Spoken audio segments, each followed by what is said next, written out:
Golf club ಏನು ರಚನೆ ಆಗಿತ್ತು ಮಾಡಿದ್ರು, ಅವರು ನಿರ್ಮಾಣ ಮಾಡಿದರು. ಅವರು ಆ ಭೂಮಿಯನ್ನು ಖರೀದಿ ಮಾಡಿದಾಗ ಆ ಖರೀದಿ ವ್ಯಾಪ್ತಿ ಒಳಗೆ ಖರಾಬ್ ಭೂಮಿಗಳಿತ್ತು. ಅವರು ಹೆಚ್ಚು ಕಡಿಮೆ ಅಲ್ಲಿ ದೊಡ್ಡ ಮಟ್ಟದಲ್ಲಿ ಲ್ಯಾಂಡ್ ಖರೀದಿ ಮಾಡಿದ್ದಾರೆ. ಎಷ್ಟು ಎಕ್ಸ್ಟೆಂಟ್ ಗೊತ್ತಿಲ್ಲ ನನಗೆ, ಅದೆಲ್ಲ ಮಾಹಿತಿ ನನ್ನ ಹತ್ರ ಈಗ ಇಟ್ಕೊಂಡಿಲ್ಲ ಇತ್ತು. ಆ ಒಂದು ಎಕ್ಸ್ಟೆಂಟ್ ಅವರೇನು ಡೆವಲಪ್ಮೆಂಟಿಗೆ ಖರೀದಿ ಮಾಡಿದರು, ಖರೀದಿ ಮಾಡಿದ ವ್ಯಾಪ್ತಿ ಒಳಗೆ ಆ 70 ಎಕರೆ ಖರಾಬಿದೆ ಅಂತಕ್ಕಂಥದ್ದನ್ನು ಹಿಂದೆ ಇದ್ದಂಥ ಡಿ ಸಿಗಳು ಒಬ್ಬೊಬ್ಬರೇ, ಅದು 3 ಜನ 4 ಜನ ಡಿ ಸಿಗಳು. ಆಗಲೂ ಏನೇನಾಗಿದೆ, ಅವರುಗಳು ಆ ಡಿ ಸಿಗಳು ಜಿಲ್ಲಾಧಿಕಾರಿಗಳೇನು ಆ ಒಂದು ಗಾಲ್ಫ್ ಕ್ಲಬ್ನಲ್ಲಿ ಸೈಟ್ಗಳ ಬೇರೆ ನಿರ್ಮಾಣ ಮಾಡಿದಿರಲ್ಲ, ಆ ಸೈಟ್ಗಳ ಬಗ್ಗೆ ಅವರ ಮಾಲೀಕರ ಹತ್ರ ಏನೇನು ಪ್ರೆಷರ್ಗಳು ಹಾಕಿದ್ರು, ಅದನ್ನು ಸರಿಪಡಿಸ್ಲಿಕ್ಕೆ ರೇಟ್ ಫಿಕ್ಸ್ ಮಾಡಲಿಕ್ಕೆ ಏನೇನು ಪ್ರೆಷರ್ ಹಾಕಿದ್ರು. ಮೊದಲು ಎಷ್ಟು ರೇಟ್ ಹಾಕಿದ್ರು ಒಬ್ಬ ಜಿಲ್ಲಾಧಿಕಾರಿ, ನಂತರ ಬಂದಂತನೂ ಮತ್ತೆ ಸ್ಟೇರಿಕೆ ಮಾಡ್ದ, ಮತ್ತು ಇನ್ನೊಬ್ಬ ಬಂದ ಇನ್ನೇ ಸ್ಟೇರಿಕೆ ಮಾಡ್ದ.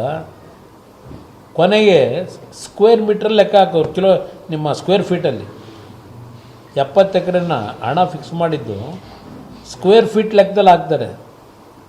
ಆ 70 ಎಕರೆಗೆ ಆ ಸ್ಕ್ವೇರ್ ಫೀಟ್ ಲೆಕ್ಕದಲ್ಲೇ ಈಗ ಇಲ್ಲಿ ಲೆಕ್ಕ ಹಾಕಿದ್ರೆ ಒಂದೊಂದು ಎಕರೆ ಭೂಮಿಗೆ ಸ್ಕ್ವೇರ್ ಇದನ್ನು ಮಾರಾಟ ಮಾಡಿದ್ರೆ ಸ್ಕ್ವೇರ್ ಫೀಟ್ ಲೆಕ್ಕದಲ್ಲಿ ಇವ್ರ ಲೆಕ್ಕಾಚಾರದಲ್ಲಿ ಡೆವಲಪ್ಮೆಂಟ್ ಮಾಡಿ 50 ಕೋಟಿ 60 ಕೋಟಿ ಹೋಯ್ತದೆ ಇವ್ರು ಮಾಡೋದು. ಈಗಿನ ಅಲ್ಲಿರ್ತಕ್ಕಂಥ ಬೆಲೆ ಇವ್ರಿಗೆ 2 ಕೋಟಿ ಕೊಡ್ತಾರಂತ ರೈತರಿಗೆ. ಏನು 2 ಕೋಟಿ ಏನು ಭಾಳ ಅವ್ರು ಹೇಳೋದು ನೋಡಬೇಕು ಎಕ್ಸ್ಪ್ರೆಷನ್. ಇದು ಧರ್ಮಕ್ಕೆ ಕೊಡ್ತಾರಾ 2 ಕೋಟಿನ? ನಿಮ್ಮ ಅಧ್ಯಕ್ಷತೆಯಲ್ಲೇ ಫಿಕ್ಸ್ ಮಾಡಿದಿರಲ್ಲಪ್ಪ 12 ಕೋಟಿನ ನಿಮ್ಮ ಕ್ಯಾಬಿನೆಟ್ನಲ್ಲಿ. ಇಲ್ಲಿ 2 ಕೋಟಿ ಫಿಕ್ಸ್ ಮಾಡ್ತೀರಾ? ಇದು ಇರ್ತಕ್ಕಂಥ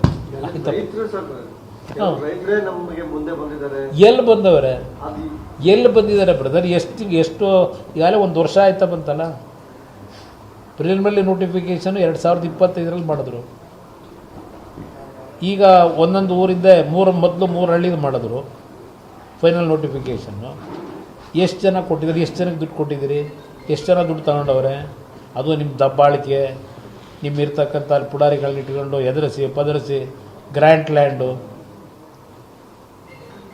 ಲ್ಯಾಂಡೆಲ್ಲ ವಜಾ ಮಾಡ್ತೀವಿ, ಕಿತ್ಕೋತೀವಿ, ಇದೆಲ್ಲ ಹೇಳಿ ಎದುರಿಸಿ ಎಷ್ಟು ಜನದ ಕೈಲಿ ತಗೊಂಡಿದ್ದೀರಿ ಈಗ ಭೂಮಿನ?